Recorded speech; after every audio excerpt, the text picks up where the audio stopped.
Thanks for joining another video edition of the YPod, where we highlight everyday Wyoming leaders. Incredibly excited today to talk with you guys about a couple of projects happening in Cheyenne that have changed and I think will change the landscape in downtown. Joined by John and Renee Jelinek. And if you guys could, before we dive into the projects themselves, you guys weren't always working on these projects. You guys weren't always the Jelineks. If you could tell us a little bit about your background, how did you get from where you were to being in Cheyenne and being together? Go for it. Oh gosh. The quick version, not the quick super long version. Well, we both grew up in Laramie, so we didn't make it too far. Both came from a retail management background and also a military background. I'm retired Army, so didn't always do this. However, we have been in business for about 20 years with Once Upon a Child, Plato's Closet, and then now the projects we're going to be talking about today. Short version. Yep. Great job on that short version. And you guys were in Cheyenne, and John, you were telling me how the idea of being involved in the Paramount building itself first came about. Well, that's really a good story because it really happened by chance. In 2011, we started a small nonprofit called the Alternative Arts Project, designed to get kids involved in music and the arts. And our second year of doing after-school guitar lessons with teens, we were in the Heinz building across the street from where we are now in the Paramount.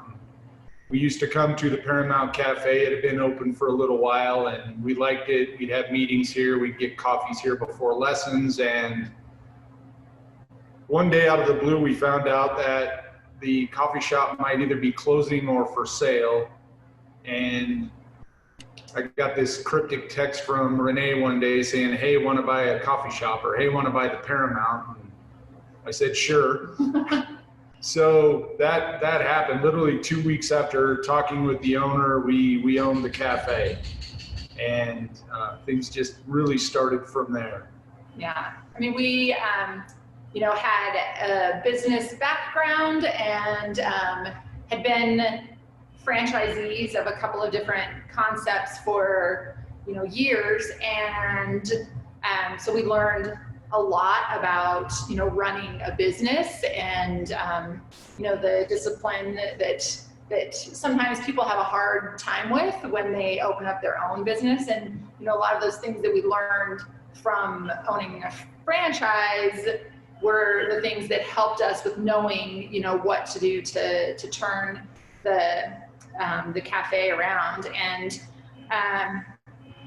it was really a big deal for me, in that being a part of a franchise is amazing to learn so much about running a business and all of that. However, being a franchise, you have to follow all of their rules, their guidelines for things, and it does limit the amount of creativity that you can have. And so that was really difficult for me. And I was in trouble a lot with our franchisor because I wanted to do different things and I wanted to push things in a different way. So, when we bought the Paramount, it was finally an outlet for me to be able to do those things, and it was amazing from that standpoint. But the biggest thing that we were not expecting when we started this was we just thought it was going to be kind of like a little hobby coffee shop, that would just be doing it would just be a fun project that would be very, easygoing. And it changed pretty quickly, when we got into it. And what we found was that we had lived in Cheyenne for 14 years before that point, and we had owned businesses here for 14 years, and we did not feel connected to Cheyenne whatsoever. I mean, we actually kind of hated it here. And when we started spending time in a cafe is when we finally found that sense of community that we had been missing. And we finally found our people, and we're like, oh, here they are. They were here all along. We just didn't know they were here. And that piece of it is what has continued to fuel us in doing more and continuing to seek out new projects and ways to expand that sense of community, building on it. Well, as people will see when we start to get into the project itself, the tour of the project, if you were thinking it was going to be easy or a hobby, the pictures don't make it look that way. And for people who may not have, shame on us who haven't maybe been down there, it's a fantastic venue. Could you maybe tell people there's a unique history to what the coffee shop and into what's now the other side of your business on the ground floor, what that was before it was a coffee shop and what it is now? So, and I'll just kind of go into a quick history of the building because it's kind of important in the whole aspect of things. So this building was originally built in 1904. It housed the Capitol Avenue Theater, which was a big live theater. The actual lobby where the coffee shop is now was the lobby for the Capitol Avenue Hotel, which was housed in the upper 3 floors of the building. The Capitol Avenue Theater burned down in 1915. Don't know the cause of that fire, but the theater itself was gone. Fortunately, the building itself has never been destroyed. The theater was rebuilt in the 30s as the Paramount Theater, a movie house, and operated as a movie theater until 1981 when it burned down again. It basically became, most of the building became vacant in 1981. The office spaces that were in the upper 3 floors went vacant. There was several businesses in the ground floor spaces of the building. And then finally, I believe in 2011, the Paramount Cafe was opened by another owner who also owned the building. And it's been going that way ever since.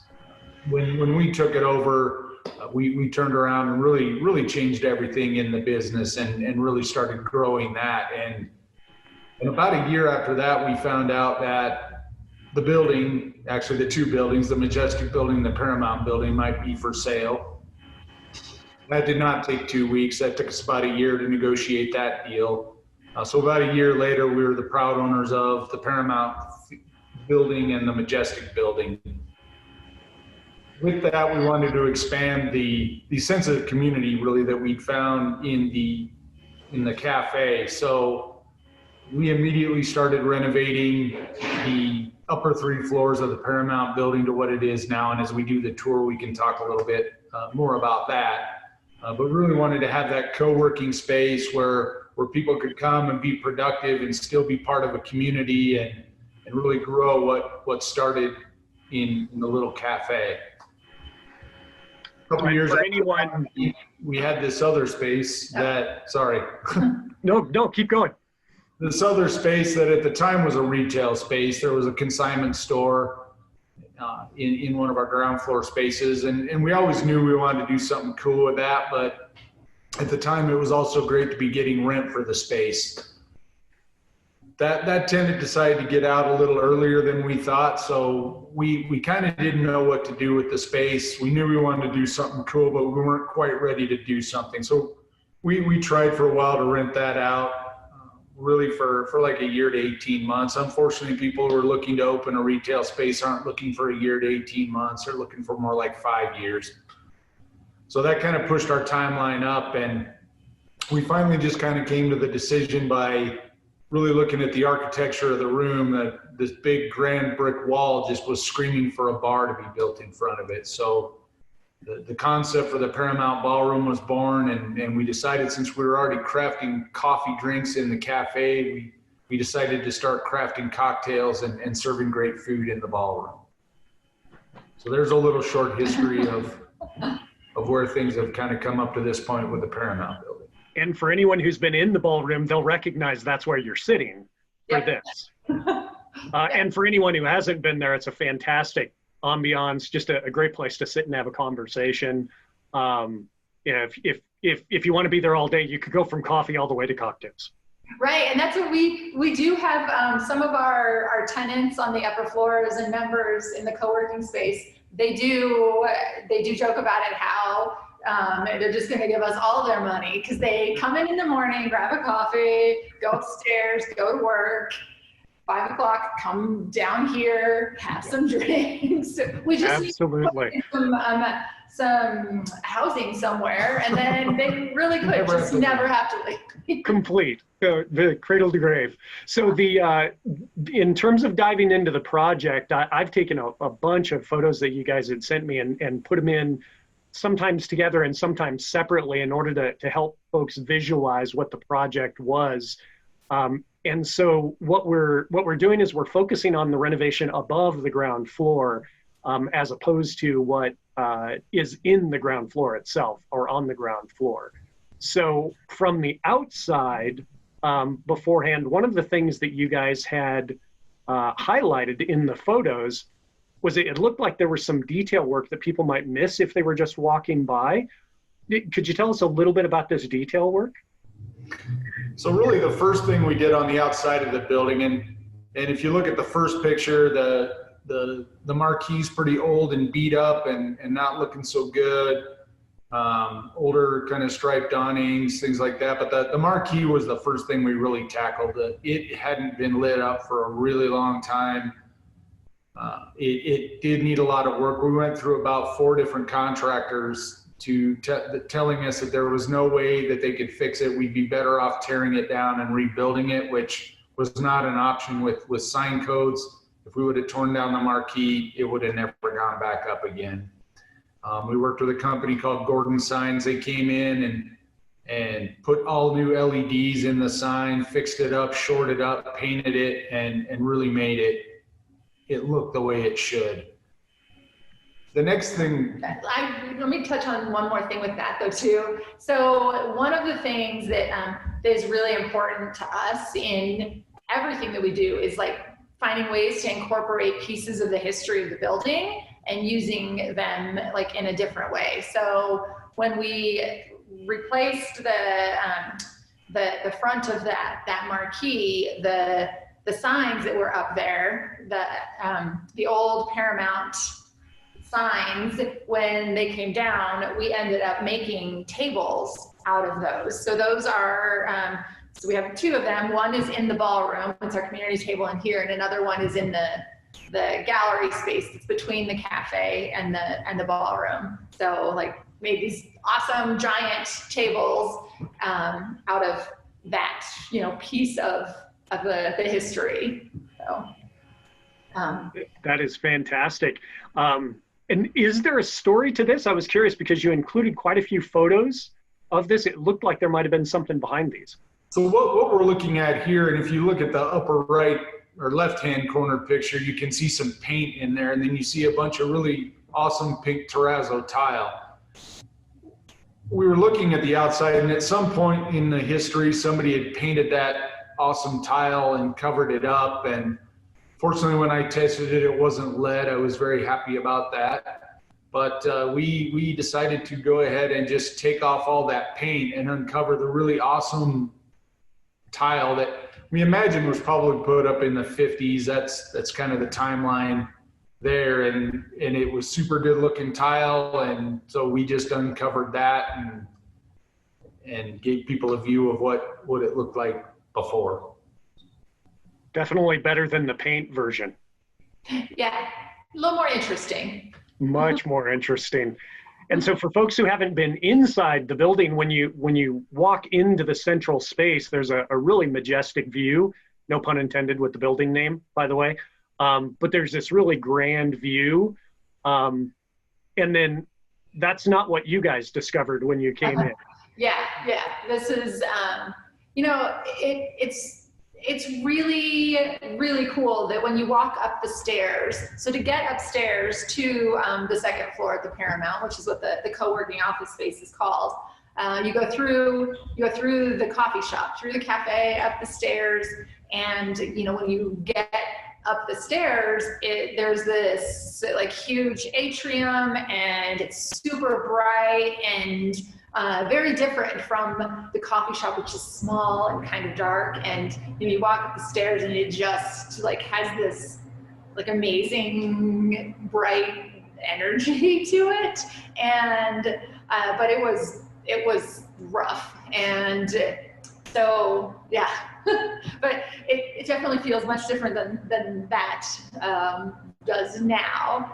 It was a lot of cleaning out of things, because there was just a lot of junk in a lot of the places, a lot of repairs to the walls and the ceilings, that the atrium, that all of the glass that was up there, we replaced all of that. We didn't change any of the architecture of the space. That's something that's really important to us, is that we keep that architectural integrity in all of these buildings. Most co-working office spaces that are in other cities are like a giant room, and it's just full of different desks and stuff in one big room. And ours is completely different, because it used to be a hotel, so there's a lot of separate rooms, and so we just kind of used that to our advantage, and set up different work areas so that there's just a different feel to each room. And but yeah, just keeping the space as it originally was. Yeah, it's rough. I haven't looked at these pictures in a really long time. That's a lot of money. It was. And as you made the renovation, seeing the transition in the photos, you can see the building rejuvenating to a certain degree, is kind of what it appears, and moving through into the spaces and shifting a bit into what it became. There are lots of really cool touches throughout the building that give it a very hybrid feel. So there is the history that goes with it, but it also has a very modern feel to it. Lots of great touches that you guys put through. The planters that are running up the wall, and you'll see a different photo of these that put them in context in just a little while. And then now when you come up, there's a different entry point, so that you have someone who can greet people and talk to them and give them tours and things like that. But then you mentioned some of the rooms that you have now. And if you could, before we shift gears into the Lincoln project, if you could talk to them a little bit about why maybe you made some of the choices in some of the rooms that you did. This is the atrium area where you can see the planters again. And then shifting, I believe, down this left-hand hall, this is one of the meeting rooms that really caught my attention the first time that I walked. That's, yes, we named that one the Oval Office. So, and that is one of our conference rooms that is available for anyone that is a member, or has an office here, but also this is available for the public to rent, to have meetings in, and we do quite a bit with that. So yeah, just found these very interesting paintings of the presidents redone as hipsters. But yeah, that is, if there's one thing that is the most commented on feature, it is that right there. That room is those paintings. Yeah. It's the only time I've been in an office building, walked into a room and needed to take a photograph to send to family and friends. Yep. Which is probably a common reaction for you guys. Definitely.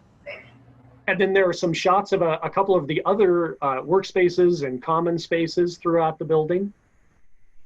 Yeah, and just it's a very casual workspace, and it's typically co-working spaces are typical for people that normally work from home and need a different environment to go to be a little bit more productive. And and really just to be able to be around other people. And, it's very isolating if you work from home, and, so to be able to come somewhere and, be able to have some social interaction, and it's amazing, like seeing the connections that people make with each other. And, we've got a variety of different tenants in the space, which,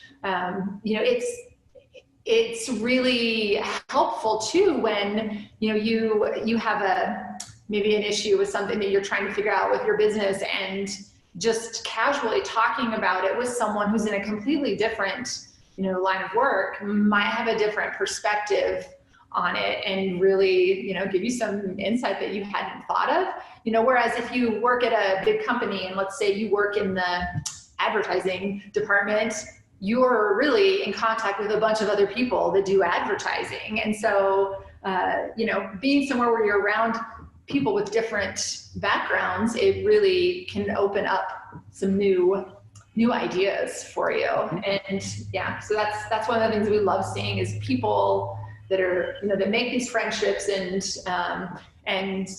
business referrals, and, everyone helping each other out. If we can back up one photo, there's some historical significance that I want to point out here. So on the left-hand picture, when we bought the buildings, we had fortunately we had the last vaulted sidewalk in downtown Cheyenne, meaning so that picture on the left is underneath the glass prisms that were the sidewalk that used to bring light into the basement. Unfortunately, when we got the buildings, the sidewalk had already been condemned for a few years. So unfortunately, we had to fix that, and that sidewalk went away. However, we were able to put a print up that kind of showed what that view looked like, so at least people can see that. The right-hand picture, that poster that's in the background, that's not there just by chance. That was actually the movie that was showing in the Paramount Theater the night it burned down. Terrible movie, but it's part of the history. And Renee happened to find that picture online, and it just had to go up. Little did we know it was going to match the chairs that were in the break area. It just happened to match the other like colors that were in there. So it was meant to be, like the bar that you found that was the perfect match for the ballroom. Yeah. And the last thing that I'll throw out, just as a person who loves having been in the Paramount, before we switch over to the Lincoln, is we just barely scratched the surface in terms of the tour of the workspace. There are individual offices. There's a third floor. There's an outdoor in the back area where you can sit and you can talk, and there's fantastic mural work all around there. So it's definitely not as though you viewed everything that you want to see at the Paramount. Another thing that is super cool about the Paramount building that so if you are out back in our patio out there, or looking at the murals, if you look at the building, the back of the building, you can see the history of when it was a theater. And there are doors, up on the wall that are up high. And then there are a bunch of little windows up at the top, which is where the projector would shine through to the screen. And so one of the things that's super cool is they built those projector rooms to be very fireproof, because it's very flammable stuff that they were dealing with in there. And so they built that room to be fireproof so that if a fire broke out in there, it wouldn't spread and take down the theater. But what happened was the theater caught fire. So the projector room ended up protecting the building, but also the projector room is completely intact. So it's our little secret museum that still has the projectors up there that are huge. I mean, they're massive. And inside, there's ash still inside the projectors, and the walls are all charred from the fire. And so that's a pretty cool space that we'll show to people who really want to see it as well. So yeah, when I've been in other offices and they say, do you want a tour, nowhere near as interesting as what I got when I went through your tour. And you guys had so much fun on your first project that you decided another major renovation project is just what the doctor ordered. The renovation of the historic Lincoln Theater. And in the interest of time, I'll just synopsize a little bit about what I've picked up in terms of the Lincoln Theater having been a traditional historic site that was really well known, but had fallen out of popularity, had gone through a variety of owners in different situations. And now you're in a situation where you're renovating the building for a different purpose and really a community cause. Could you, before we show some of the photos, could you guys talk a little bit about the cause that is this project?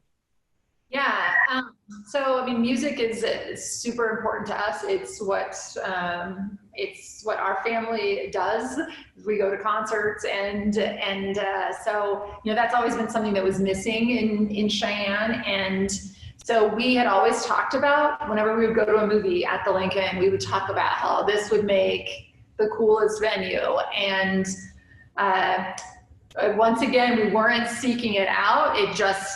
I was looking at some real estate listings for another project and stumbled upon that it was listed for sale. And so, there we started that whole journey, and ended up working out with the previous owner an arrangement where he donated the majority of the theater to our nonprofit, which was the one that started our venture into downtown in the first place. So, so that is all pretty cool how that all came back around.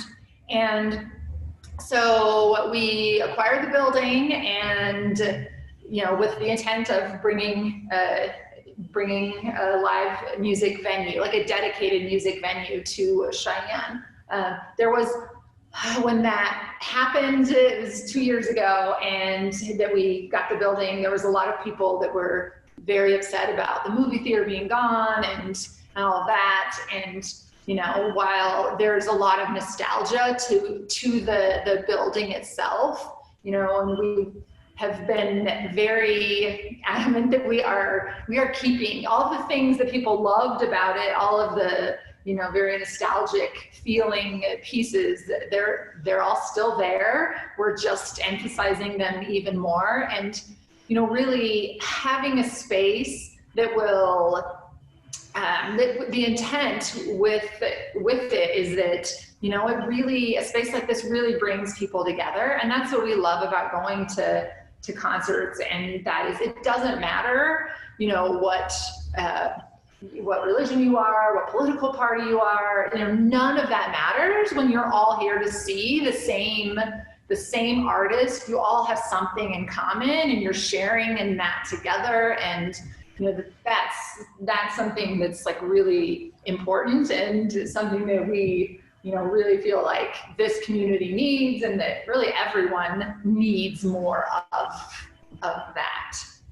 So it's a fantastic cause at any time, but especially now. On the screen, people see the lobby area, and there's transition happening there. On the left is an old shot from the side, and on the right is some of the renovation that's happening. And then when you begin to move into the theater, this is where I'm sure there are some things that you guys could point out as far as what you discovered once you got into the project itself. So there definitely were some challenges over the last several years. From the 80s on, some renovations were made to the theater to make it work. There was a big wall that was built up on the stage that only gave us about a 10-foot, 14-foot stage, which is definitely not big enough for live music. The wall had been built as a firewall because at the time the building wasn't sprinkled. And then in the 90s, they came in and put a wall up in the balcony to create a separate theater so they could play two movies at the same time. So that was one of the first things we had to do, is come in and take out those walls. So on the left, you can kind of see there's still walls there. Yeah, the one on the left is that's in the balcony. So that's showing the screen that was up there. And then the photo on the right is once that wall came down, and you can now see down to the stage as it was, and this is the thing where we brought it back to what it was originally like. It was originally one big space, like it is again. And speaking of big spaces. Yeah, yeah, it's big. It's really interesting. Everyone who comes in and sees it now is like, they're all amazed at how much bigger it is. And they all say like, oh my gosh, I never realized it was this big in here, because it just didn't feel like it with the two separate theaters and just having it all opened up. It's completely different than it, yeah. So in here on the left, you can see that big wall, and it was no small task. That wall was 37 feet high by 60 feet wide. And it definitely fun for our contractors to get down. And I think we're getting closer to current times with some of these photos. Go ahead. So one of the things we needed to do, I mean, a music venue is not designed to really have a seated audience. We will still have seats in the balcony, but really even before the walls came down, we came in and took 400 seats out of the main floor. And each level had a step down about every 4 feet, which doesn't work for standing room. So what we had to do was come in and pour concrete to create 3 tiers for standing room. So you can see in both pictures the forms built and the concrete where it was poured, and to create those pads for standing.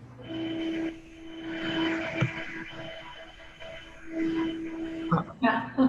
All of the electrical. So this has probably been the biggest learning piece for us. We have sound and lighting requirements for size and this caliber, and that's something that we really do this correctly. And there's a lot of people would expect us to be doing something that is, good enough for Cheyenne, but really what we're doing is good enough for anywhere. And this is going to be like a venue that is right on par with any of the bigger venues in Denver or any other major city. And so having really professional lighting equipment is really important. A lot of conduit and stuff, figuring out how to run all of that, from the stage to the sound booth, and just, it's been a big learning experience of figuring all of this stuff out for everyone involved. All of the people we're working on have never done this before. Our our contractors, our electricians, like, no one's ever done a venue before. So a sound production company is very experienced and very helpful in guiding us. But a couple of questions that have come up as you've been going through this that you might be able to tie together. One is, what do you envision for the theater? And 2, what kind of timeline are you guys looking at? Obviously, there's some uncertainty as far as timelines. These days, it's different than other days, but could you speak to where you see the theater going, both in terms of your vision and also timeline? Yeah, so, I mean, timeline, that's, we will be pretty much complete by the end of this month, and it'll just sit there and be ready to go as soon as we are able to start having shows here. Unfortunately, this during this time, large gatherings and concerts are the most impacted, and they will be the last thing that is opened up. And so that is a little bit daunting to think about that, but also there are a lot of things that are really to our advantage with the current situation. I mean, the first one is that we weren't open yet, so we didn't have to cancel any shows, and we were able to take a little bit more time with our construction and making sure that things are perfect, so that when we do open, it will be it will be perfect. And so that's been great. But also the fact of like where we're at, and that, Wyoming is pretty lucky as far as, our population density and all these things that, that we are very potentially, can be one of the first places that's able to start having concerts again. And there are all of these artists that, what they do is perform, and they're just dying to get out there and perform for people. And that we're thinking that it's probably going to work to our advantage. We're going to be able to get some acts that we might not have otherwise. So it's actually going to hopefully work out well for us. I think everyone's cheering for that to be the case. The last question for you actually comes from me as opposed to someone who's a viewer. When we were talking before going live, you had mentioned something about your attitude or the way you think about how we're moving forward into the future. And it sounded familiar to me to one of the photos that you have on your Facebook feed. And how what you're doing with the Lincoln really plays into this sense of community. Could you guys talk about that just a little bit? We've got 2 minutes left, not to give you a timer. Could you talk a little bit to that cause aspect? Yeah, it's been amazing for us as our other businesses have closed, over the last couple of months, and for us to have something positive to be working on that's still moving forward.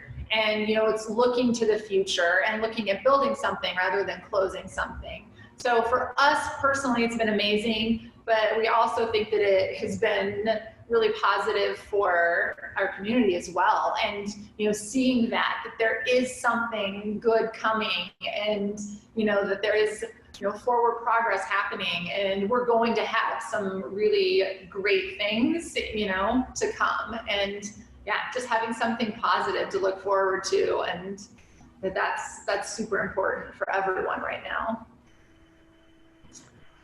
John, any thoughts in closing?